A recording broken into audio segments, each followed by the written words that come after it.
बिस्मिल्लाहिर्रहमानिर्रहीम। Dear students, उम्मीद है आप सब लोग खैरियत से होंगे।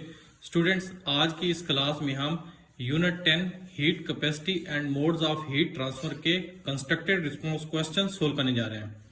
क्वेश्चन नंबर 1 है, follow the directions to respond to the following questions. This AI generated image illustrates global warming caused by the greenhouse effect and its impact on climate change.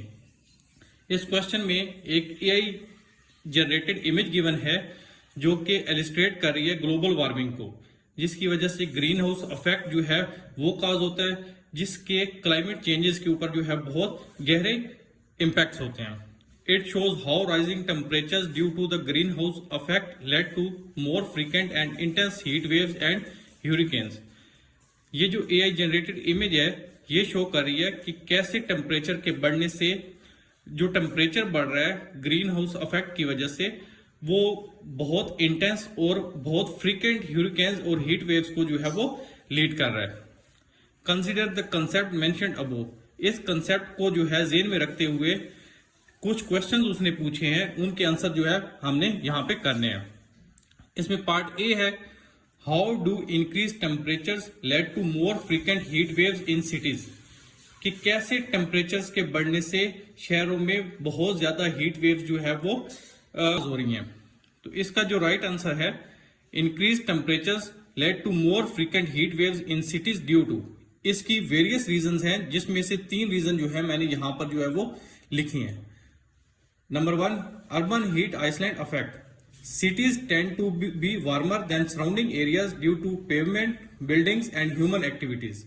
जो शहर हैं वो सराउंडिंग एरियाज के मुकाबले में ज्यादा warmer हो रहे हैं। उसकी वजह पेमेंट मतलब footpath, buildings and human activities. Human activities में जिस तरह कंस्ट्रक्शंस वगैरह हो रही हैं तो उसकी वजह से जो टेम्परेचर है शहरों का वो बहुत ज्यादा बढ़ रहा है। सेकेंड रीजन है temperature thresholds. As global temperatures rise, जैसे ग्लोबल टेम्परेचर राइज कर रहे हैं, cities are more likely to exceed temperature thresholds. जो शहर हैं उनके टेम्परेचर जो है जो थ्रेशोल्ड से जो है वो एक्सीड कर रहे हैं, triggering heat waves. As a result जो हीट वेव्स हैं वो ट्रिगर हो रही हैं। और थर्ड जो रीजन हो सकती है वो है heat accumulation. Higher temperatures can lead to heat accumulation. ज्यादा टेम्परेचर की वजह से हीट जो है वो अकोमुलेट होना शुरू हो जाती है, making heat waves more prolonged and frequent, जिसकी वजह से हीट वेव्स जो है बहुत ज्यादा हो रही हैं और प्रोलॉन्ग मतलब लॉन्ग टर्म्स के लिए जो है ये बढ़ती जा रही हैं। आगे क्वेश्चन नंबर सेकंड पार्ट है इस क्वेश्चन का, how might the intensity of future hurricanes change if global temperatures continue to rise. के फ्यूचर ह्यूरिकेन्स की इंटेंसिटी जो है वो कैसे चेंज हो सकती है अगर ग्लोबल टेम्परेचर जो है इसी तरह मुसलसल जो है वो बढ़ता जाए। If global temperatures continue to rise, number 1, warmer oceans. Rising temperatures warm ocean waters. Temperature के बढ़ने से जो ओशन का वाटर है वो वार्म हो जाएगा, providing more energy for hurricanes. As a result hurricanes के लिए ज्यादा एनर्जी जो है वो अवेलेबल होगी। Number 2, increase moisture. Warmer air can hold more moisture. जो वार्मर एयर होती है वो ज्यादा मॉइस्चर को जो है वो होल्ड कर सकती है, potentially leading to more intense rainfall. As a result बारिश जो है वो बहुत ज्यादा जो है वो बहुत इंटेंस होगी। नंबर 3, सी लेवल राइज। समंदर का लेवल बढ़ने से समंदर में जो है वो तूफान आएंगे, जिसकी वजह से डैमेज जो है वो बढ़ जाएगा। नेक्स्ट पार्ट सी है, explain what the glass roof of a greenhouse and carbon dioxide in earth atmosphere have in common in terms of heat and temperature. हमने ये एक्सप्लेन करना है कि ग्रीन हाउस और कार्बन डाइऑक्साइड के जो गिलास रूफ होते हैं अर्थ एटमोस्फेयर में, इनमें क्या चीज कॉमन होती है in terms of heat and temperature.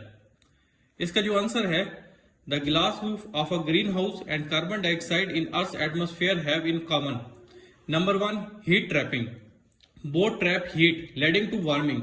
ये दोनों जो है वो हीट को ट्रैप करते हैं, एज अ रिजल्ट जो टेम्परेचर जो है वो बढ़ जाता है। Number 2, insulation. Glass roofs and greenhouse gases for example carbon dioxide act as insulators. ये इंसुलेटर के तौर पर जो है वो एक्ट करते हैं, retaining heat and maintaining a warmer temperature. और ये हीट को रिटेन रखते हैं और इनका जो वार्म टेम्परेचर जो है वो मेंटेन रहता है। So this natural process is essential for life on earth. ये जो नेचुरल प्रोसेस है ये अर्थ के ऊपर लाइफ के लिए जो है बहुत इंपॉर्टेंट है। But excessive carbon dioxide levels can lead to global warming. लेकिन कार्बन डाइऑक्साइड की बहुत ज्यादा अमाउंट जो है वो ग्लोबल वार्मिंग को जो है वो लेड कर सकती है। एंड एसोसिएटेड क्लाइमेट इश्यूज, जिसकी वजह से क्लाइमेट इश्यूज जो है वो फेस करना पड़ सकते हैं। अब क्वेश्चन नंबर 2 है, this table shows the temperature of 10 gram of water and 10 gram of iron after being in direct sunlight for up to 60 minutes. ये एक टेबल गिवन है जिसमें 10 ग्राम ऑफ वाटर और 10 ग्राम ऑफ आयरन का temperature जो है वो दिया गया है और ये कहा गया है कि इसको 60 मिनट्स के लिए डायरेक्ट सनलाइट में जो है वो इसको जो है वो एक्सपोज किया गया। यहाँ पे टाइम गिवन है मिनट्स में और ये temperature of water in degree centigrade, similarly temperature of iron in degree centigrade. करना क्या हमने, part A, create line graphs of temperature on the Y axis. हमने लाइन ग्राफ्स क्रिएट करने हैं टेम्परेचर के, जिसमें टेम्परेचर वाई एक्सिस पे होगा and time on the X axis, और टाइम जो है वो एक्स एक्सिस पे होगा। For both water and iron on a graph sheet, water और आयरन दोनों के लिए ग्राफ पेपर के ऊपर। बी श्योर टू लेवल द सब्सटेंसेस। सो इसका ग्राफ कुछ इस तरह से है। यहाँ पे ये एक्स एक्सिस है जो कि इंडिपेंडेंट वेरिएबल है जिसपे टाइम मिनट्स में, और यहाँ पे जो है वो वाई एक्सिस है जिसपे टेम्परेचर है इन डिग्री सेंटीग्रेड। तो चूंकि हमने 2 ग्राफ प्लॉट करने हैं, एक वाटर का और एक आयरन का, बेसिकली टेम्परेचर ग्राफ्स, तो इनको एक दूसरे से डिस्टिंग्विश करने के लिए मैंने 2 डिफरेंट कलर्स यूज किए हैं। एक ये रेड कलर यूज किया है जो कि शो कर रहा है temperature graph of water. Similarly ये जो अदर कलर है ये शो कर रहा है टेम्परेचर ग्राफ ऑफ आयरन। तो आप यहाँ पे ये ग्राफ देख सकते हैं डिफरेंट वैल्यूज पे। फॉर एग्जांपल जब टाइम जो है वो 0 मिनट है, इस पे वाटर और आयरन दोनों का जो टेम्परेचर डिग्री सेंटीग्रेड में गिवन है वो है 25। तो यहाँ पे 25 डिग्री सेंटीग्रेड पे एक पॉइंट जो है वो मार्क कर दिया। सिमिलरली जब टाइम जो है वो 15 मिनट्स है, इस पे वाटर का टेम्परेचर गिवन है 26.2, तो वाई एक्सिस के सामने जहां पे 26 बन रहा है वहां पे एक पॉइंट मार्क कर दिया। सिमिलरली 15 मिनट्स पे जो जब आयरन की बात कर रहे हैं तो उसका टेम्परेचर है 35 डिग्री सेंटीग्रेड, और 35 डिग्री सेंटीग्रेड यहाँ पे बन रहा है 30 और 40 के दरमियान, यहाँ पे एक पॉइंट मार्क कर दिया। सिमिलरली डिफरेंट टाइम्स के ऊपर 30 मिनट्स, 45 मिनट्स, 60 मिनट्स, इन पे आयरन और वाटर दोनों के टेम्परेचर गिवन है, उसके कोरस्पॉन्डिंग हमने यहाँ पे पॉइंट जो है वो मार्क कर दिए हैं। पॉइंट्स मार्क करने के बाद हमने चूंकि लाइन ग्राफ ड्रा करना है, एक लाइन की मदद से जो है इन पॉइंट्स को ज्वाइन कर दिया है, तो ये हमारे पास एक लाइन ग्राफ बन गया है। तो जो फाइनल शेप है ग्राफ की वो इस तरह है कुछ। ये जो रेड लाइन है ये शो कर रही है कि ये टेम्परेचर ग्राफ है वाटर का, और ये जो दूसरा कलर है ये शो कर रहा है ये टेम्परेचर ग्राफ है आयरन का। तो आप इसको जो है वो देख सकते हैं। पार्ट बी है, based on the data in the table, जो टेबल में डाटा गिवन है उसकी बेस पे विच हीट्स अप क्विकली, ये बताएं कि कौन सा सब्सटेंस जो है वो जल्दी जो है वो हीट अप हो जाएगा, वाटर और मेटल, पानी या मेटल, जो कि आयरन इस केस में गिवन है। तो इसका जो आंसर है iron heats up faster, iron metal जो है वो जल्दी हीट अप हो जाएगा। अब इसकी रीजन बतानी है। इसकी रीजन कुछ इस तरह है, iron temperature jumps from 25 degree centigrade to 65 degree centigrade in 60 minutes. जो आयरन का टेम्परेचर है वो 1 घंटे में 25 डिग्री सेंटीग्रेड से बढ़कर 65 डिग्री सेंटीग्रेड तक जो है वो चला जाता है। आप इसको जो है वो देख सकते हैं जो टेबल में हमारे पास डाटा गिवन है वहां से। While water only reaches 30 degree centigrade, जबकि वाटर जो है वो सिर्फ 30 डिग्री सेंटीग्रेड टेम्परेचर तक जो है वो रीच करता है। नेक्स्ट पार्ट सी है, which do you think will cool more slowly. आपने ये बताना है वाटर या मेटल आयरन में से कौन सा सब्सटेंस जो है वो देर से जो है वो कूल होगा, वाटर और आयरन। एलेबरेट योर आंसर, अपने आंसर को जरा एक्सप्लेन करें। वाटर कूल्स मोर स्लोली, वाटर जो है वो ज्यादा स्लोली जो है वो कूल होगा। इसकी अब रीजन बतानी है। इसकी रीजन कुछ इस तरह है, water takes longer to heat up, water को हीट अप होने के लिए ज्यादा टाइम जो है वो रिक्वायर्ड होता है। आप इसको देख सकते हैं टेबल से, because of its high specific heat capacity, और इसकी वजह इसकी high specific heat capacity C. This also means that it loses heat slowly, जिसका मतलब ये भी है कि ये अपनी हीट लूज जो है वो बहुत देर से करता है।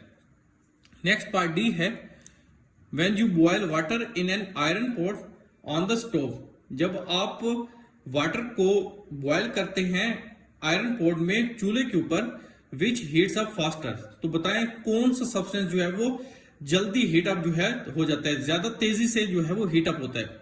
The iron pot or the water, iron pot या water. Provide a reason for your response, और आपने एक रीजन भी देनी है। इसका जो राइट आंसर है वो कुछ इस तरह है, the iron pot heats up faster than the water. पानी के मुकाबले में जो आयरन पॉट है वो ज्यादा तेजी से जो है वो हीट्स अप हो जाता है। इसकी रीजन वेरियस रीजंस हैं, लेकिन दो बेस्ट रीजन मैंने यहाँ पे जो है वो लिखी हैं।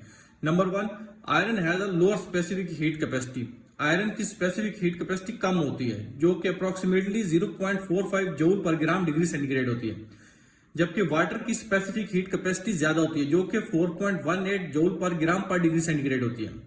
This means that iron requires less energy to increase its temperature. इसका क्या मतलब है, आयरन को कम एनर्जी चाहिए इसका टेम्परेचर जो है वो राइज करने के लिए, इसका टेम्परेचर इंक्रीज करने के लिए। इसकी सेकंड रीजन है, iron is a good conductor of heat, iron जो है वो हीट का अच्छा कंडक्टर है, allowing it to observe and distribute heat efficiently. As a result ये बहुत एफिशिएंटली हीट को ऑब्जर्व और इसको डिस्ट्रीब्यूट कर देता है। तो स्टूडेंट्स, इस तरह यहाँ पे हमारे कंस्ट्रक्टिव रिस्पॉन्स क्वेश्चंस कंप्लीट हो जाते हैं। अगर आपको कोई कंसेप्ट समझ ना आए तो कमेंट सेक्शन में जरूर बताएं। हमारी वीडियो पसंद आए तो वीडियो को लाइक शेयर कर दें, हमारे चैनल पे नए हैं तो चैनल को सब्सक्राइब कर दें। अपना बहुत ख्याल रखिएगा, मिलते हैं नेक्स्ट वीडियो में, तब तक के लिए अल्लाह हाफिज।